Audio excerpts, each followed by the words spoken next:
விலகிய முன்னாள் நாடாளுமன்ற உறுப்பினர் மைத்ரேயன் திமுகவில் இணைந்தார்.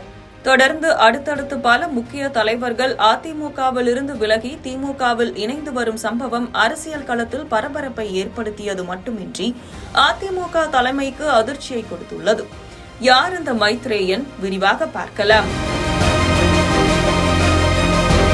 சென்னையை சேர்ந்த மருத்துவர்தான் வி. மைத்ரேயன். கடந்த 1991ஆம் ஆண்டு பாஜகவில் இணைந்து தனது முதல் அரசியல் பயணத்தில் அடியெடுத்து வைத்தார். மாநில செயற்குழு, மாநில அறிஞர் அணி தலைவர், மாநில துணைத் தலைவர் என பல்வேறு பதவிகளை வகித்து வந்தார் மைத்ரேயன்.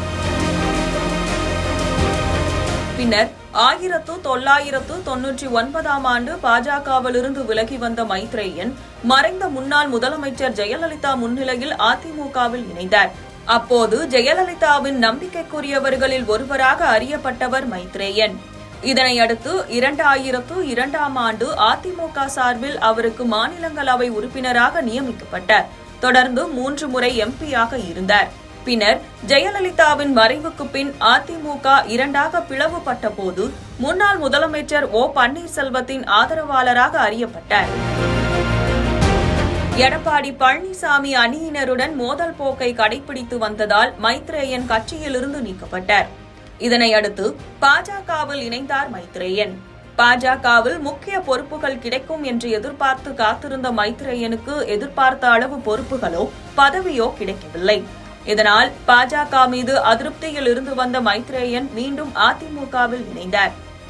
தற்போது அதிமுகவின் அமைப்பு செயலாளராக பதவி வகித்து வந்த மைத்ரேயன் இன்று திடீரென அதிமுகவில் இருந்து விலகி முதலமைச்சர் மு. க. ஸ்டாலின் முன்னிலையில் திமுகவில் இணைந்தார். இந்த நிலையில் திமுகவில் இணைந்த மைத்ரேயனை அதிமுக அடிப்படை உறுப்பினர் உள்ளிட்ட பல்வேறு பொறுப்புகளில் இருந்தும் நீக்கி அதிமுக தலைமை உத்தரவிட்டுள்ளது. இதற்கிடையில் கடந்த மாதம் அதிமுகவில் இருந்து விலகிய அன்வர் ராஜா திமுகவில் இணைந்தார்.